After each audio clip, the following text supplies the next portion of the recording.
Dalam persebaran Muhammadiyah di awal-awal kemunculannya di Sulawesi Selatan, ada satu anak muda yang mesti harus kita ingat. Usianya baru 20-an tahun, namun ia berhasil menjadikan Muhammadiyah sebagai gerakan revolusi sosial dan eksis di daerahnya.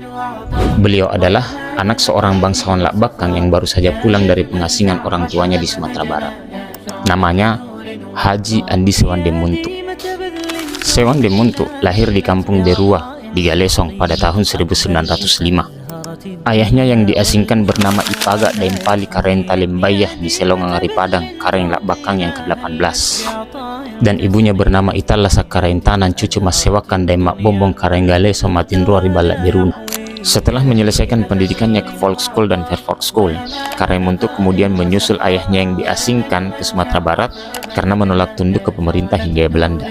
Keberangkatannya ke Sumatera Barat menjadi berkat tersendiri bagi dirinya. Di sana ia mengenal ide-ide pembaharuan dan bertemu dengan tokoh-tokoh pergerakan Islam yang cita-citanya sama-sama ingin memerdekakan bangsanya dari politik penjajahan. Setelah beberapa tahun ia kembali dan melihat kondisi masyarakat yang hanya sibuk makboto, masaung, dan minum ballo, maka untuk memulai kiprahnya dengan mendirikan Muhammadiyah dan mendirikan sekolah yang ada di Lakbakang.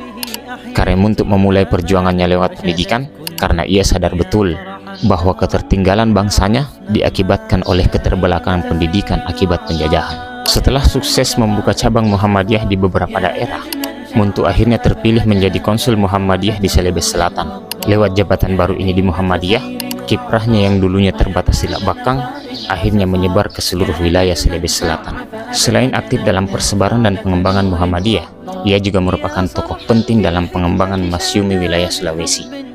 Pada permulaan tahun 1954, ia bersama dengan tokoh-tokoh lain ikut mendirikan yayasan dan kemudian membuka Universitas Muslim Indonesia. Setahun kemudian, ia ikut dalam pemilihan umum pertama pada tahun 1955 dan terpilih menjadi anggota Parlemen Konstituante di zaman Insinyur Soekarno. Kareng Muntu tidak hanya dikenal sebagai seorang ulama di Muhammadiyah, tidak hanya dikenal sebagai seorang tokoh politik di Masyumi, tapi ia juga adalah seorang sastrawan yang sangat terkenal, bahkan digolongkan menjadi sastrawan pujangga baru bersama dengan Buya Hamka.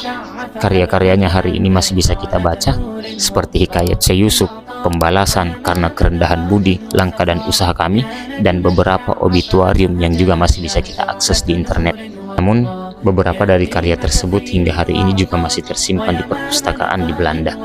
Hingga akhirnya, Kareng Muntu mungkin telah tiada, namun karya-karyanya dan kiprahnya masih bisa kita rasa.